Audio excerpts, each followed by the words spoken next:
para nossa live, dando uma pausa aqui no dia, já preparando a mesa do almoço. Eu sou daquelas jovens senhoras que almoçam cedo. Então já fomos treinar, já tivemos um momento com Deus, já fizemos compra, organizamos a casa, porque esses são os papéis mais importantes que nós temos como mulheres, é cuidar da nossa casa, edificar a nossa casa, trazer organização, trazer cheiro, sabe? Você deixar a casa cheirosa, é isso, é sobre isso. E nós vamos hoje para a leitura de 2 Samuel, né?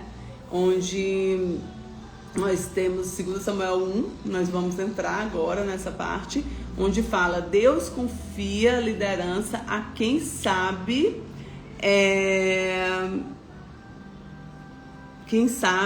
clamar com integridade, né? Quem sabe chorar com integridade, quem tem o coração derramado em Deus, amém?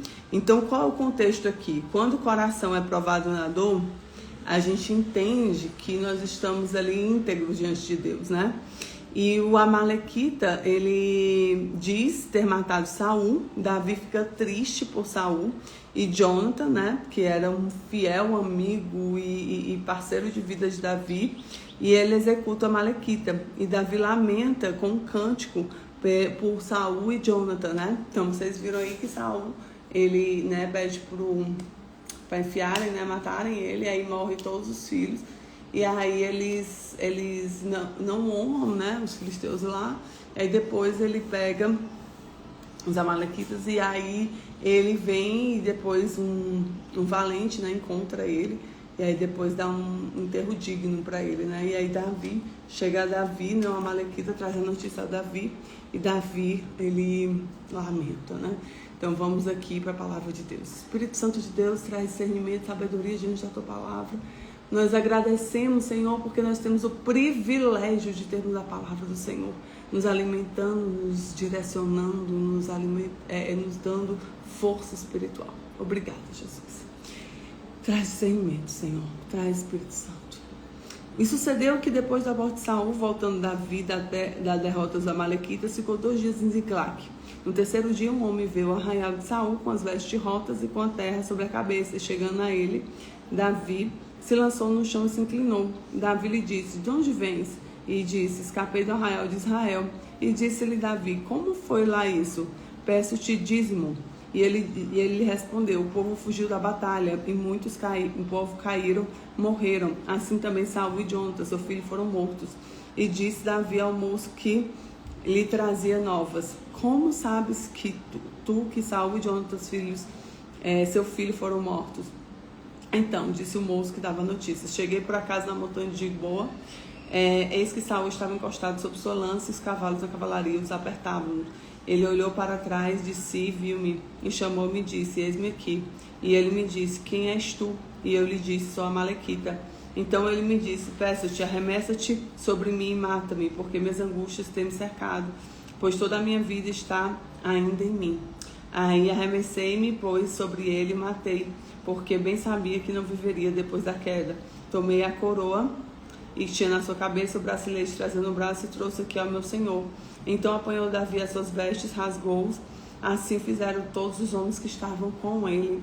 E prantearam, e choraram, e jejuaram até a tarde por Saul e Jonathan, seu filho, e pelo povo do Senhor e pela casa de Israel, porque havia caído a espada.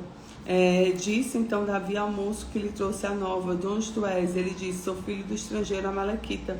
E Davi lhe disse: como tu não temeste tu estender as mãos e matar o ungido do Senhor? Ele indignado, né?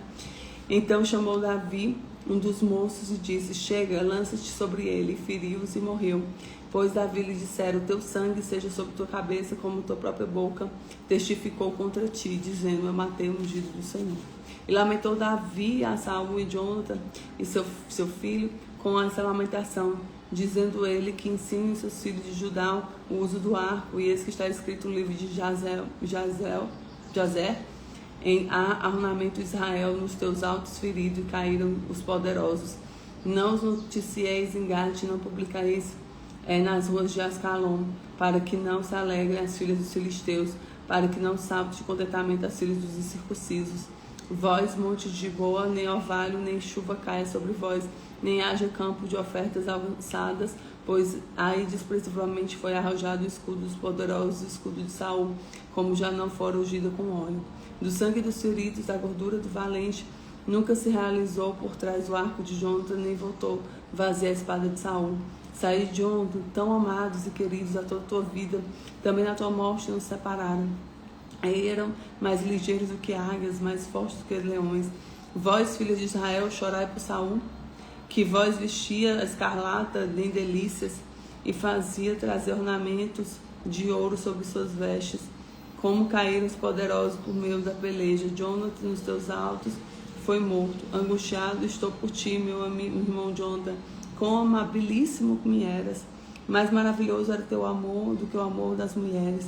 Como caíram os poderosos e pereceram as armas de guerra. Então ele faz um cântico, né, aqui de despedida. Então o que a gente tira de ensinamento dessa palavra aqui, 2 Samuel 1? Primeiro, Davi honra mesmo quem o feriu. Quem tem um coração de Deus não celebra a queda de ninguém. Gente, vingança não vem de Deus. Ah, mas Deus é justo. É justo, mas a forma como Deus age não é a nossa. Então, quando você está lá, quero ver o mal dele, quero ver ele se acabar, isso não é de Deus, tá? Tira isso do teu coração. Segundo, Davi respeita a unção, não é a posição. Quem honra princípios, honra a Deus. Por mais que você não goste, por mais que você não concorde, você precisa honrar quem o Senhor escolheu. E essa escolha veio do Espírito Santo. O Espírito Santo tem vários dons e a palavra de Deus diz que ele distribui da forma como ele quer. Então você tem que honrar o ungido do Senhor, o profeta do Senhor, amém? Terceiro, Davi chora antes de governar. O lamento precede o reinado. Quantas vezes nós estamos em pranto, estamos chorando? Diz lá no Salmo 126, né? Que as nossas lágrimas, né? Nós muitas vezes vamos semear com lágrimas, mas com canto de júbilos nós colheremos, né? Lá no Salmo 126, um dos meus preferidos, diz exatamente isso, né? Deixa eu abrir aqui pra gente ver, olha só o que diz o Salmo 126. Ele diz, né? Quando o Senhor trouxe do cativeiro os que voltaram de Sião, estávamos como quem sonha. Então nossa boca encheu-se de riso, nossa língua de cânticos, como se dizia entre os gentios: grandes coisas fez o Senhor a estes, grandes coisas fez o Senhor por nós, por isso estamos alegres. Traze-nos outra vez, ó Senhor do cativeiro, como as correntes da água do sul. Os que semeiam com lágrimas cegarão com alegria. Aquele que leva a preciosa semente, andando e chorando, voltará sem dúvida com alegria, trazendo consigo os seus molhos. Glória a Deus, né? E terceiro ponto, Davi chora antes de governar. O lamento precede o reinado, pois Deus exalta quem primeiro se humilha. É nós termos os princípios guardados no nosso coração. Então, se você está no momento de pranto, de choro, agradeça, porque daqui a pouco vai vir o reinado. Amém? Então, já declaro comigo: meu coração pertence ao Senhor Deus. Meu coração pertence ao Senhor Deus. Meu coração pertence ao Senhor Deus. Amém? Que Deus te abençoe. Compartilha a nossa live. Lembrando, todas as nossas lives estão no Spotify e no YouTube. É só você acessar o link na bio, que você tem mais da palavra de Deus. E uma coisa que eu quero que você guarde no seu coração: gente, busque ouvir a Deus. Busque estudar a palavra. Busque os ensinamentos da palavra. Fica com Jesus.